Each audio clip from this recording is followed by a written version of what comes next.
Bully was a game released on the PS2 and later on PC, Xbox 360, and Wii through the new version Scholarship Edition, and afterwards on PS3 and 4 through the PlayStation Store. And there was a phone version released in 2016 called Anniversary Edition. The PS2 version basically has very little issues. If you have a PS2, get it here. Scholarship Edition is the most accessible version for Xbox and PC players, and the Xbox version is generally a good version of the game, and the way to go if you have an Xbox. It does have some issues, but we'll get to them throughout the video, because that's the one I play. The PC version, however, is known to crash very commonly. If you know how to mod it, there has been some fixes by the community, so most of those issues will be squashed by doing so, but it's kind of crappy, it wasn't officially fixed. There was also a Wii version, but it was really just an enhanced PS2 version, not much more. The Anniversary Edition is the phone version, so I guess if console games on phones is tolerable to you, it's a decent version I've heard. But for me, I don't care all that much. Bully is made by Rockstar, the developers of series like GTA and Red Dead Redemption, and the raciest one of them all, table tennis. Now, before we get to the actual game, we have to discuss the talk around it before it released, because it's really interesting. So this game was announced at E3 2005, and people were mad. The people were definitely judging the book by its cover, though, because not much of it was really even shown. One of the people who was leading this movement was Jack Thompson, who was known for being a bozo. He basically dogged on Rockstar every second they blinked. Dude made some pretty bad arguments and ended up failing miserably, so miserably that years later, he'd be prohibited from saying things about Rockstar in the future. The SRB would basically do nothing to prohibit it, so it was given a T. In Europe, though, it wouldn't be given a teenage-appropriate rating unless it was named to another name, which would end up being Canis Canem Edit, which I don't get, because the game's still the same. Why would renaming it help? Australian rating boards were rated M, and Brazil would just straight up ban it, until 2016 for some reason. So yeah, this game was under fire for a while there, but they were basically judging the book by its cover, because under the controversial elements, it's an actual engaging world, and a protagonist that may start out cold, but grows a person over time. So let's start out by going over the general plot.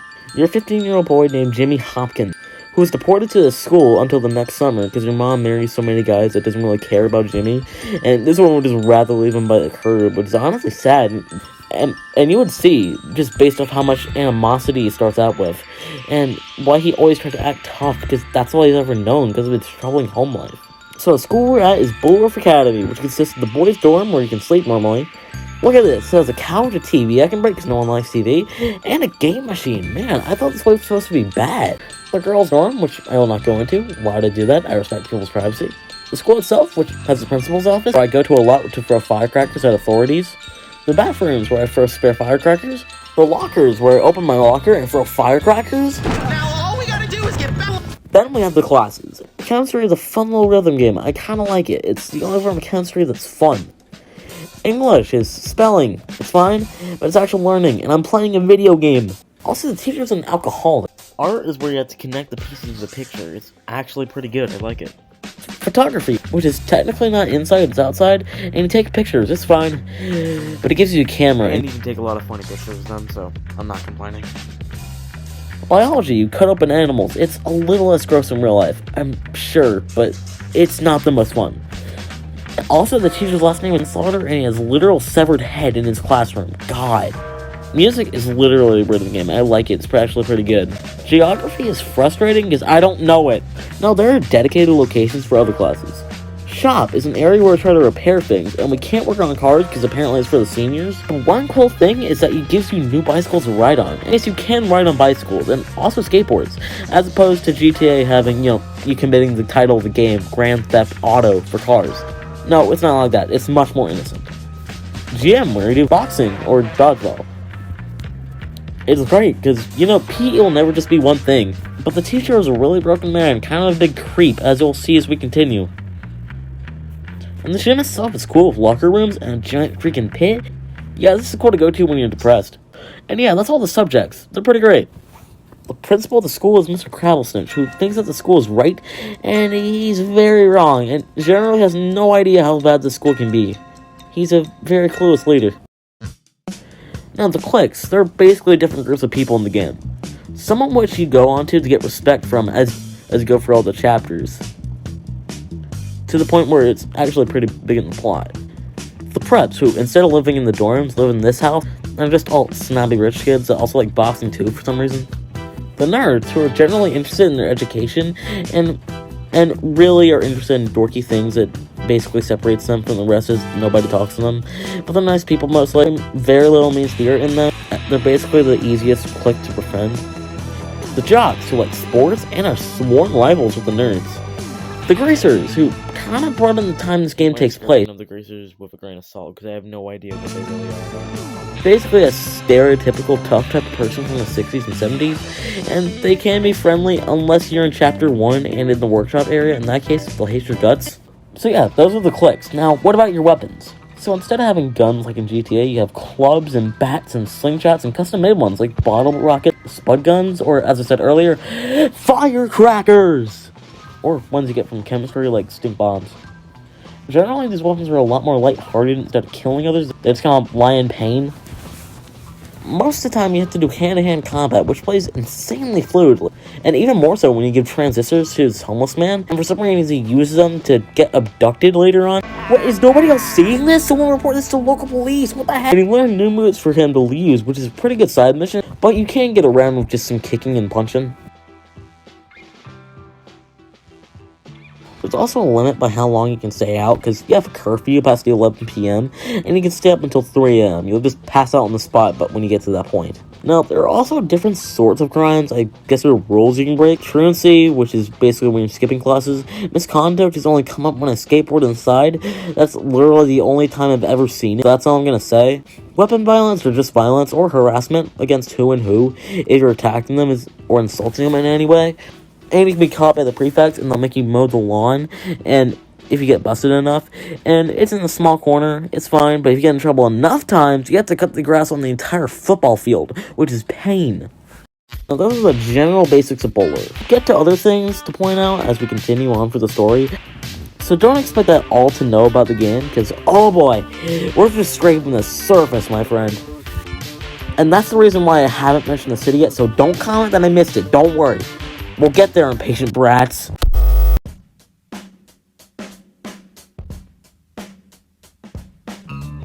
So now, let's start to actually get to the meat of the story. You know what Rockstar does in basically all their games? I love the story in table tennis. The tennis rackets were so well written. It starts with basically what I said earlier, just copy and paste all that, and then the assistant principal, I don't know, just brings us into the gate, and then we go to Principal Crabblesnitch. So, you must be Hopkins. Uh-huh. What? What? I meant yes, sir. Actually, I mean bleep you. He basically tells us to behave, we're gonna clean your nose or something, I don't know. And I gotta hand it to Jimmy's voice actor, Jerry Rosenfeld, for his monologue here, and the writers, because it gives them really great insight to what's going on in Jimmy's head at this current moment, especially since, because we're really early into the story, and he has some stuff to learn. Then we go back to our dorm to change into a school uniform. But before we can enter, we encounter some people who want to murder us. We get introduced to the combat system, and I murder these guys easily, and this guy named Russell almost murders me before a prefect comes to stop it. Man, hopefully this means I won't have to fight him in the future. Then we meet the infamous Gary. Now, why is he so infamous? Why are you being so impatient? We're at the beginning of the game. He basically just is the only one who will talk to Jimmy. Not exactly nicely, but he's the only one who will slightly come around to him. After we change to our uniform, Pete comes to visit. He's pretty wimpy, but a big contrast from Gary. Kinda mean to him here, but he's gonna be our only friend later on, so we might not want to take it for granted. Then Gary guides us around the school. First of all, he makes us commit theft! Then I see this girl named Eunice who's super upset about chocolate. There are worse things in this world, Eunice. You ever heard of kidney stones? We beat up the guy who stole our chocolates, because Justice is my middle name, dang it. Chemistry. We're forced to go to it, because, this is school.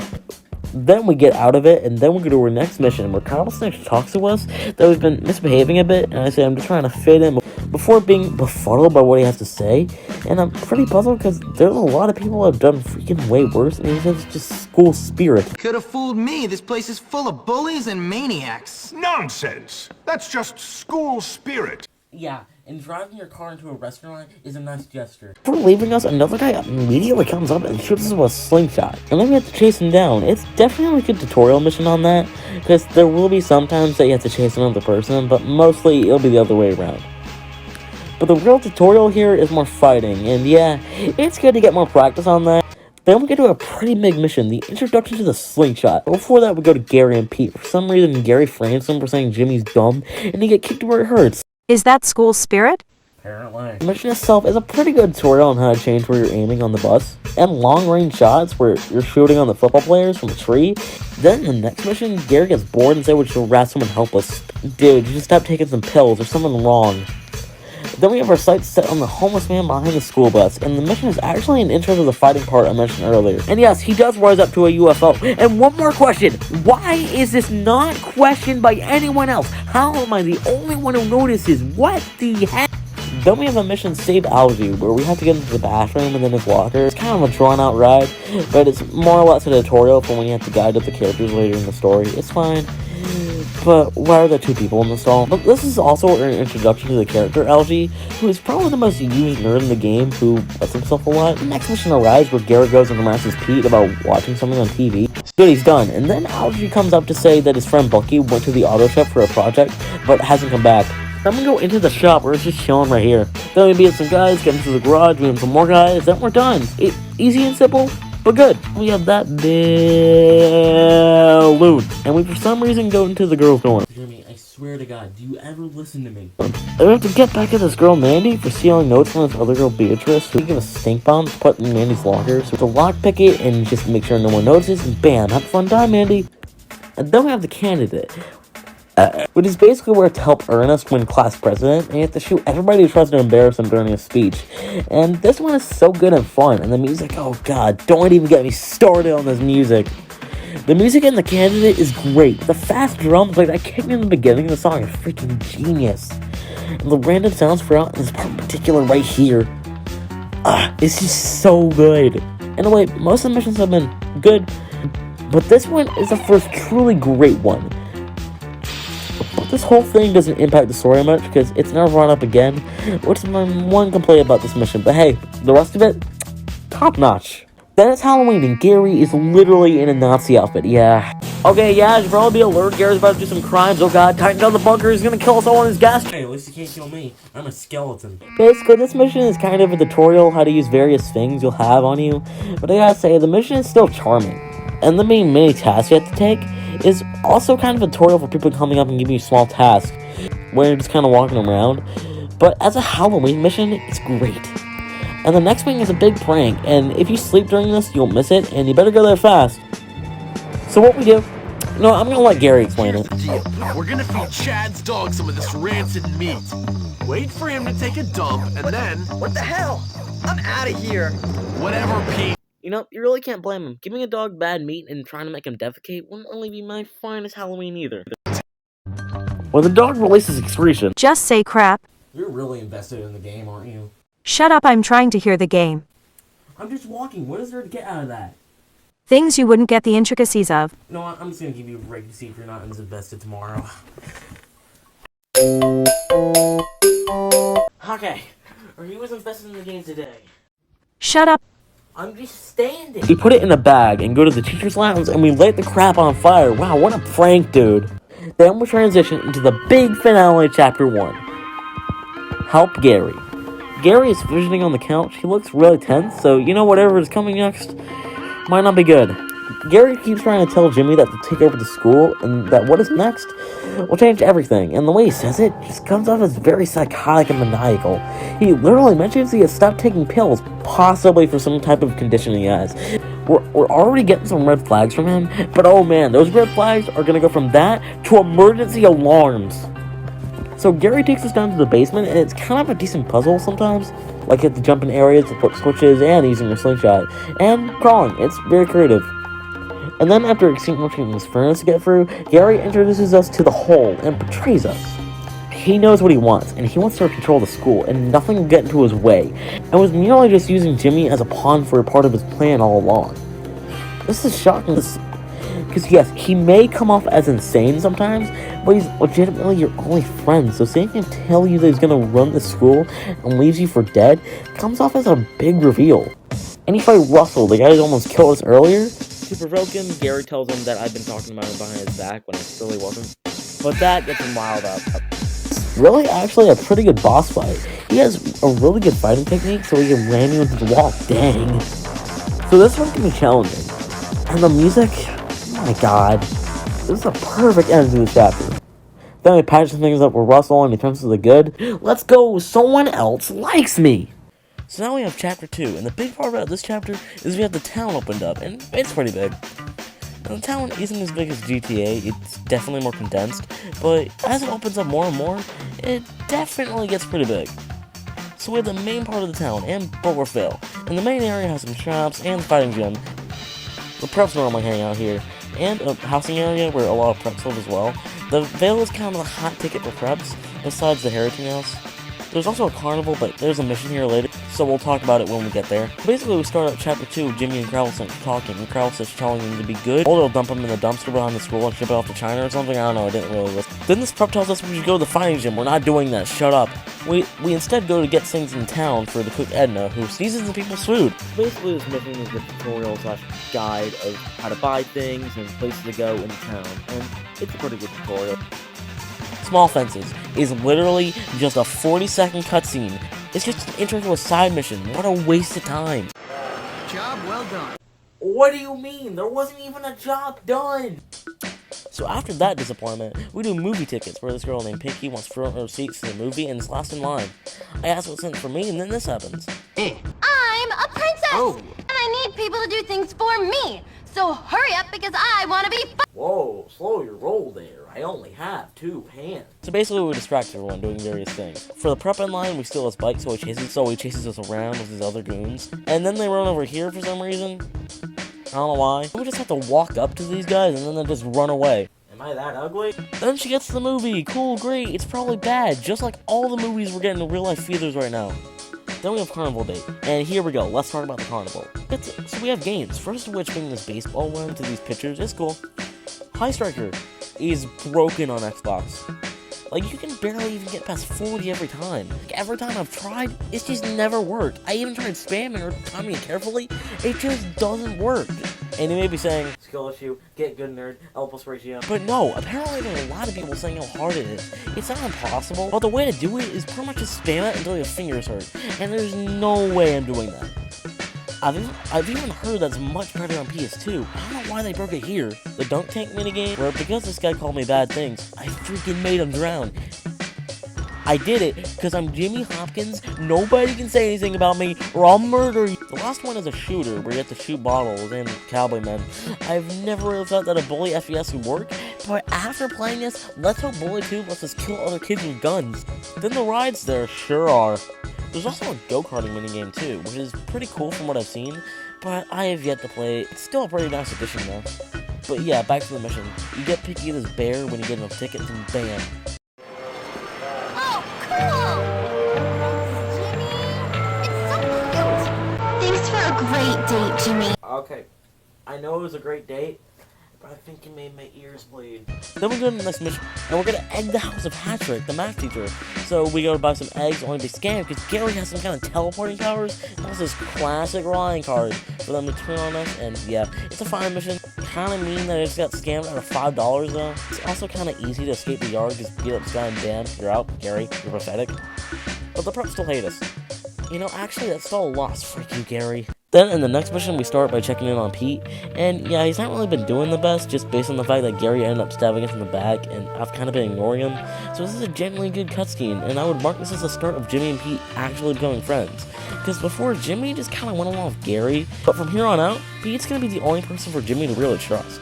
But this mission is basically the introduction to bike races, which you can do a bunch of, and they're actually pretty fun. This one does contribute to the story more than the others, it's still fun.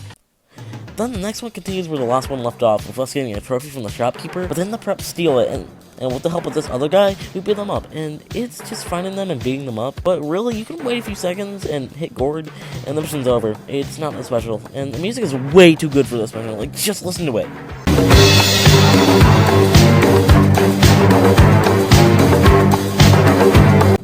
Like, why this mission? This song is way too epic for a short and easy mission. Then we have Tad's house, where me and Russell head up there and egg their house. Heck yeah, these eggs weren't a scam on my money. Yeah, it's a good mission with us doing some good old egg throwing and beating other people up. This is classic schoolyard drama right here. One more thing to note is that this shopkeeper normally has an Asian accent, but in the opening cutscenes of the mission, he has an American accent. So he was faking it the whole time? Do Asian accents sell things easily? Maybe, but if I tried to do that, I'd probably be shot for it. And the next mission.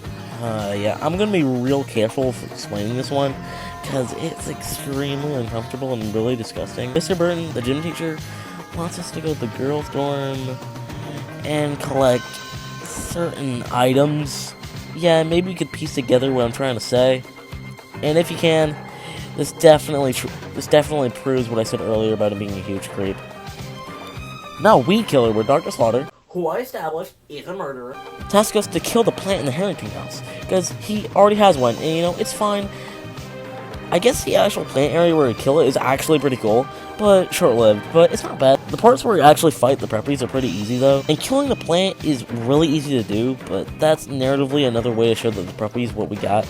And now the finale to Chapter 2, which I don't know if it was required, but this is a side mission where you have to fight all the people. There's other objectives with the cliques challenging you to do other things and you achieving some kind of reward for it. And the boxing itself is real easy, like just dodge and punch. And then you're off to boxing stardom. And yes, it's easy, but the combat actually is pretty fluid. It doesn't have to feel like we're in an actual arena, it just needs to get the job done, and done right. And it definitely does that, and it's a pretty fun side thing to keep doing if you're in that mood that day. And the reward is some beach house. It's cool, has an arcade mission, a place to sleep, you know, it's a good place to stay when you're in town.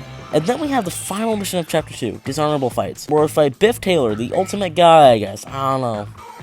This is the first time we see him, so I mean, I guess he's tough. Before we actually get to the mission, though, I love how it starts snowing before the beginning of Chapter 3, signifying that the season changes are happening as we speak.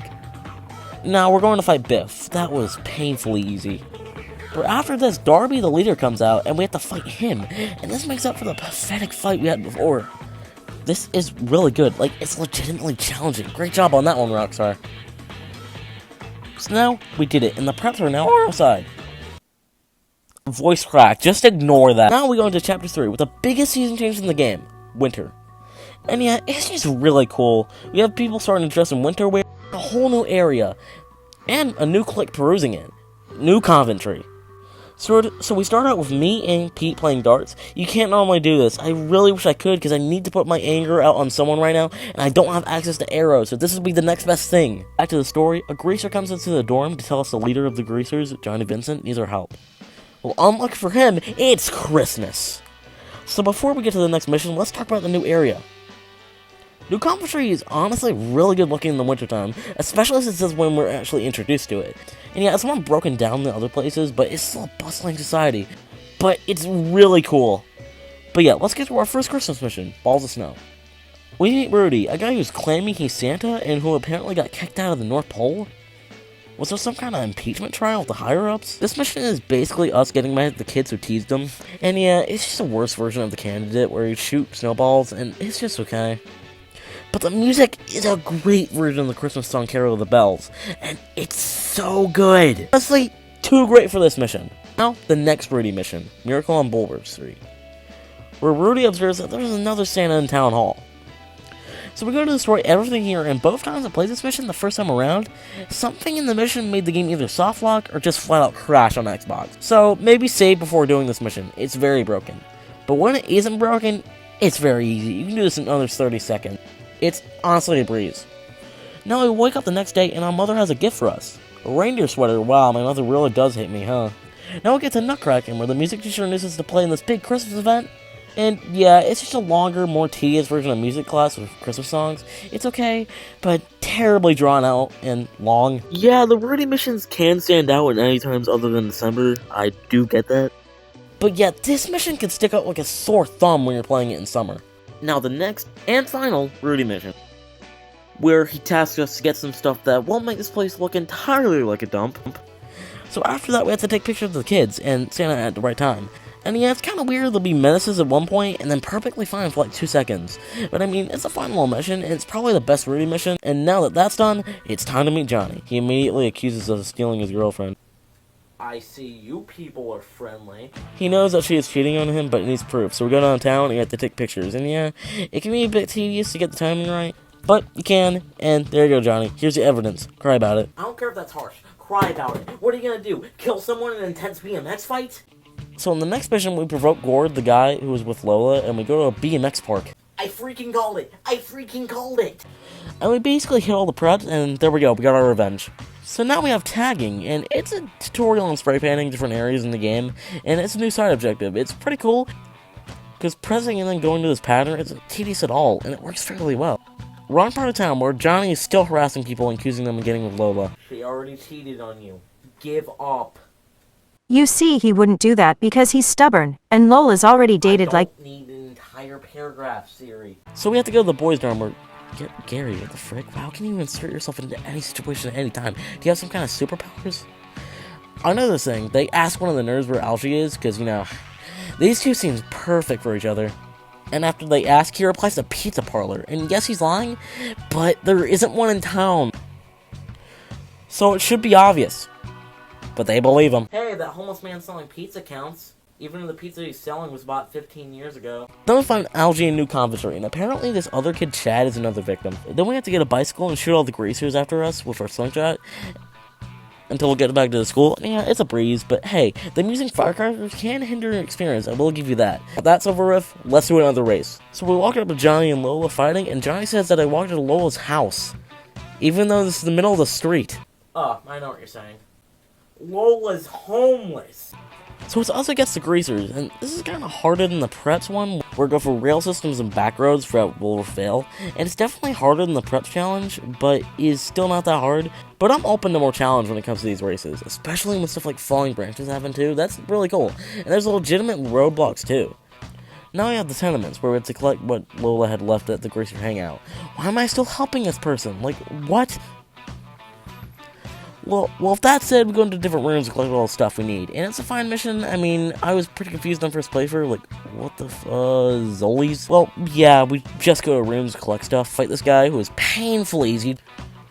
Just whip out your slingshot, and he'll die faster than the kids in school when he use firecrackers. So we get back to Lola and break one of the 10 Commandments. Then apparently we learn that Lola started to fight Lola. I swear, you just broke another commandment. You're gonna get all 10 in a matter of a few seconds. Johnny.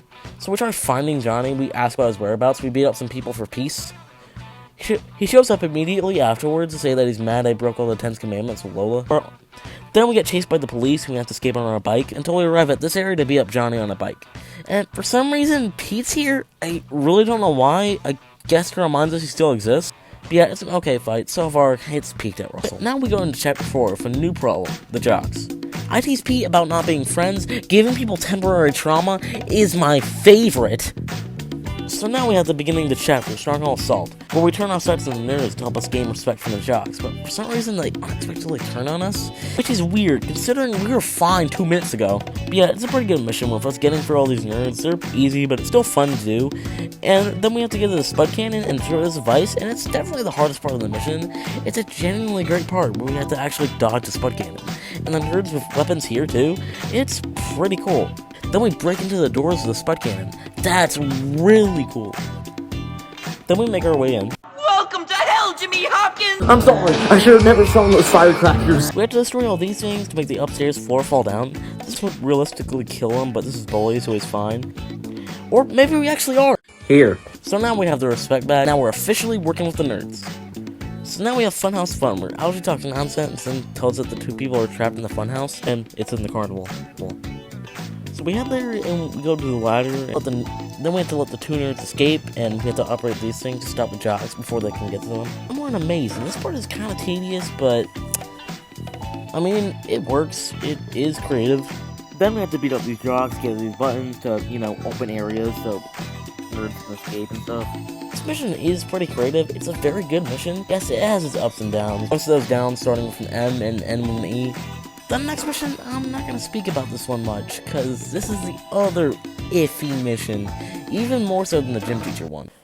Okay, I don't even want to, I'm so, nervous to talk about this one, dude. Basically, Ernest has us taking pictures of the cheerleader that I can't mention, except for, one of them, but why in God's name would I? It's definitely a way to get back to the jocks, but really, this way? Yeah, that's a little too far. And could literally have Jimmy end up in jail. And yeah, Ernest, why would you do this? And I know getting back to the jocks isn't the whole reason. So yeah, Ernest is a certified idiot. Welcome to the club. Here's an invitation. Next mission is the jock getting back at us for an actually perfectly good reason, because the certified idiot right here.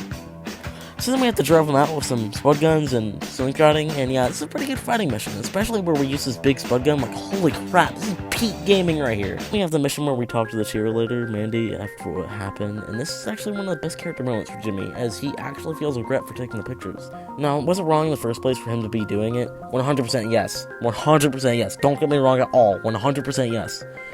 But was it good for him to actually take it all back and feel genuine remorse for it? And want to help to make it right? Yes! And this is just another reason why Jimmy is such a great protagonist. So we tag all the photos until I start getting replaced. My god, why do you want to see these pictures? They're freaking abhorrent. But yeah, good mission for character growth and bad for the nerds. Their case is getting worse by the second. Now we have the grand finale missions, and we start with Ernest outlining his new plan to sabotage the football game by getting his mascot. By first getting the mascot outfit. So we annoy the mascot even more by either taunting him or hitting him, but you can just get on top of this tree and shoot him. Thanks, Gary, for showing me that. That's probably the best thing you've ever done. And yeah, both this and the boss fight are a breeze to get through. It's a prophetic Bullworth ball. Then we learn to do a dance to distract anyone around us. Nothing that's more school spirit than a dancing ball. First, we swap the ball for an explosive one. Hope you enjoy some dynamite to the face. And that's how you play football, with deadly explosives. Then we put glue on the seats to hope you weren't planning on leaving the school today. Then we spread marbles across the field, and they enjoy a nice concussion. Then we go pee in the water jug? What in the heck? Then we put a message on the scoreboard. Can I show this? We have to fight the football players with explosive footballs. I thought we only had one. And yeah, this boss fight definitely isn't the best. It might be the third best overall. It has its flaws, definitely, but it's sort of good. And now we have the jocks on our side, and our path to school piece is finally complete. Right. Isn't it? Right? We're all good with all the clicks. Though we made it with Pete, we're very proud of our accomplishment, but Pete is very skeptical, as you know Garrett could strike any moment, making a mark. And the click leader suggests that we take our glory all the way to town to show everybody who's boss by tagging City Hall. So we head up there to the top, and we put Bullworth, good pun, and we head back to learn that everybody hates me now, and it's possible that Garrett is behind it.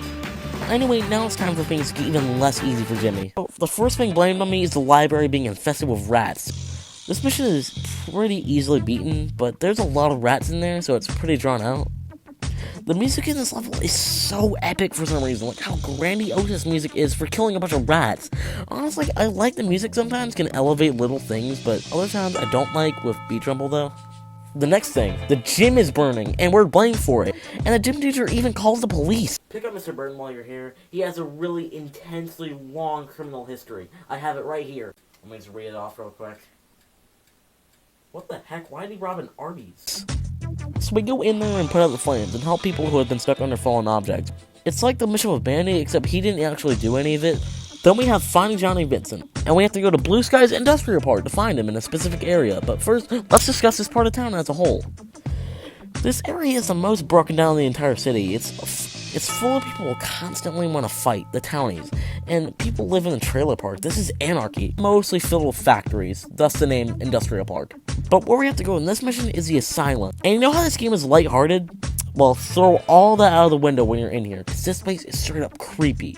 The eerie sounds of drills and people screaming, the grimy interior. When you go here not in this mission, there's no music at all, just incredibly creepy ambience. This place is a nightmare.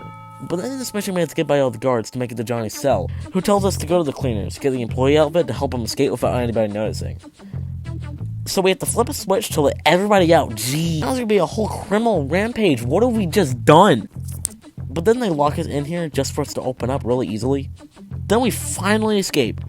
Then apparently he tells us he got in here because he went crazy because some local kids got with Lola. Dude, give up on her. Because she hates you doesn't mean you have to kill others. Revenge on Mr. Burton. We're meeting a new character, Zoe, who was expelled because of Mr. Burton being a creep, which somehow got her expelled because, you know, Dr. Crabble Snitch means I'll crabble if you snitch. On Mr. Burton. So now we get some bolt cutters to sabotage Mr. Burton's morning run. So these are used to make Mr. Burton go to a specific porta potty, so we have to destroy all the others. Then when he walks in, it falls off just for Mr. Burton to get what he deserves. Good riddance, you maniac. Zoe takes us to the shipping warehouse to have a little competition on who can do the most expensive property damage. It's really fun. It's really fun to scramble what and where to break things, and it's just a fun game to play all around, and a great mission. I hope I'm not in debt after this. Preppy's vandalized, where all the Preppy's boxing trophies are stolen, and I think this is the greasers after blaming it on me. Of course, I'm just having the best week. So we talk to the greasers and get nothing out of it because they didn't do it. So then we go to the warehouse where the townies go. The training aspect is you have to hide where they can't see you, and if you lose, you have to do it all over again, which is so tedious because it takes so long to get back where you previously were. It's so bad. But the overall reveal here is that the townies did everything. The rats, the trophies, putting Johnny in the asylum. It was all them. And the song to accompany it is so good. Because, you know, it was a really big reveal. The song really has to envision this, and it does. So then we tell the preppies they don't believe us. Man, I'm having so much fun this week. I swear to God. Then we go see the principal, and we learn to be expelled because of Gary's stitch on us. And this is a great character moment where Jimmy is outspoken for what he believes on stopping bullies, but to no avail. He's expelled, and he has to stay in the dorm room. It's at peak chaos for him. This, my friends, is the beginning of the end. Then we start busting in. We have to try to find the townie leader, Edgar.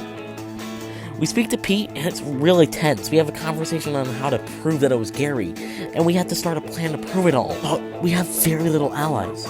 But you know who we can get? Russell! So we come up to his house, and he's already prepared. God bless him, he knows us too well. And this is so epic, because we both ride on motor scooters, and dude, this made me feel that whatever was next was going to be big. This was honestly one of my favorite memories of the game. Then we're in part 2, where Russell busts through this barrier. Dude, the guy sacrificed his life for us. What a great guy. We meet up with Zoe to shut the power back on to get where Edgar is hiding out. The tension that you're feeling while lowering the switches and running around and beating up people, while also being accompanied by this music, oh my god, this is amazing. After the obstacles, we make our way to the top of the power plant and beat up these guys for the key to make our way in. Then, we're in. We have to gradually make our way down, and this part is excellent. All the tough situations you're placed in, such as crawling into pipes and walking on pipes, and making tight jumps. It's a very strategic part. I like it a lot. See, then we fight Edgar with these shields at first, then with a pipe. This fight is so good. It can be easy, but it is excellent. It's really good. Then we get to the big reveal that this was, in fact, all orchestrated by Gary. So get ready, ladies and gentlemen, we're in the end game. So we start out by talking to Zoe, who says chaos is broken out in the school, where everybody is fighting, every clique, all going at it. So we go to the meat factory where Russell is cautiously hiding from the police, and we get him back. Then we go back to the school to get Edgar and a couple of townies to help us. So we once and for all defeat Gary and bring order to the school. So we have to go in every location around the school to defeat every clique leader, varying in specific fighting style. It's so satisfying to finally stick it to everyone with Russell helping us too. Get into the school and get busted by a prefect before Russell gets to him and chases him. Russell, never change who you are. Then we're finally here. The final showdown against Gary. Climbing up the school, Gary throws a bunch of obstacles in our way, and this part is so exciting. Like, there's so many near-death experiences, while Gary is taunting us, telling us how he basically manipulated everyone into going along with his plan, all one by one like dominoes. This is literally the mind of a movie villain. Jesus. This is the final part.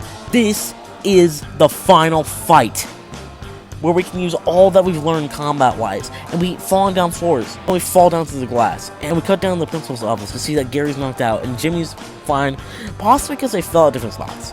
Gravelfish finally realizes that we're better than they thought, and says we are a true hero, a lone wolf. But Jimmy deflects this, and says he had help from his friends, Zoe and Pete.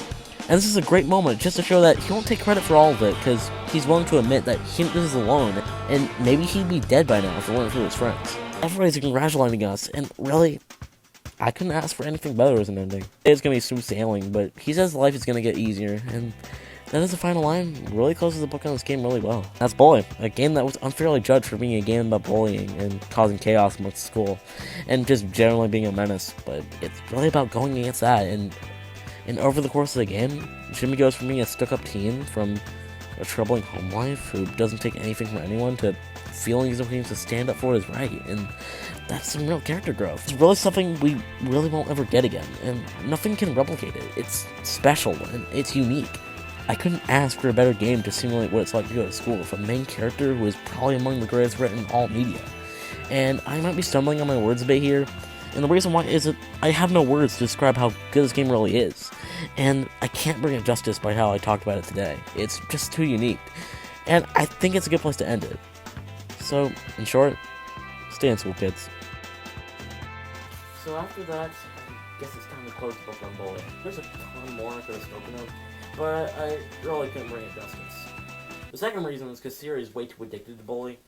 Can you play it again? I must have more. Well, here's an Xbox 360. Yes, yes, yes. This is the opening cutscene. It's not even turned on!